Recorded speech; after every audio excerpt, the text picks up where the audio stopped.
You know, people think the hardest part about wearing heels is the learning how to walk. Not even close, okay? Because no one ever sees how much practice goes ultimately into looking so effortless.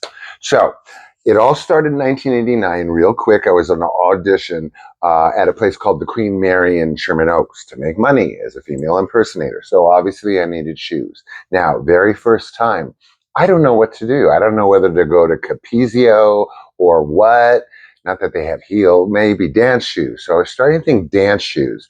So I was literally strolling up and down Hollywood Boulevard. I don't know. I didn't know. So I finally narrow it down to a, very short, like, I don't know, maybe 2-inch heels for dancing, tap style. And I use those for the audition.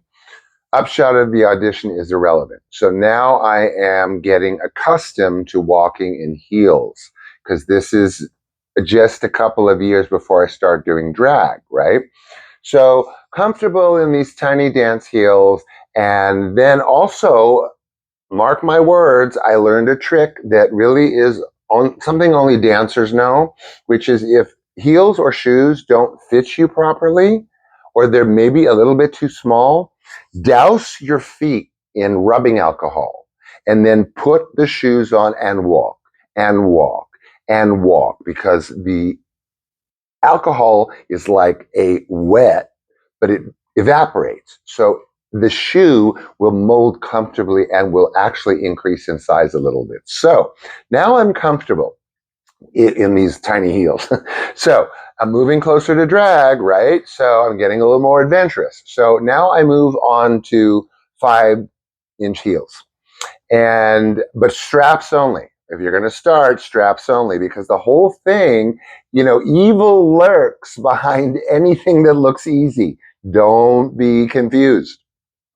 Don't be deceived. So I start with strap heels, okay, around the ankle, across the foot, and whatever, if I'm going to go 5 inches. So now I have some confidence, but be careful because, the first thing that you stop noticing in heels is not the height of the heels. It's the frigging pavement, the asphalt, the concrete you're walking on, the floorboards. I don't know. So now the confidence is there. So now I'm pumping it up to 6 inches in heel.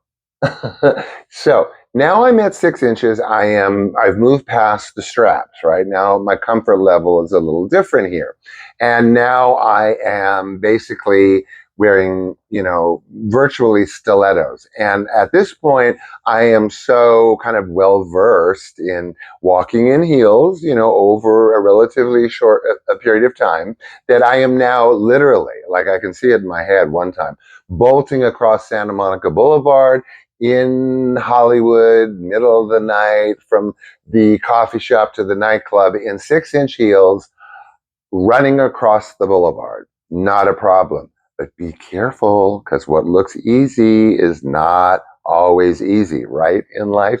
So like I said, being overconfident, especially at this stage when I'm running around in 6-inch heels, you can easily make the mistake that everyone makes that I thought at that point I had mastered the art of high heel shoes.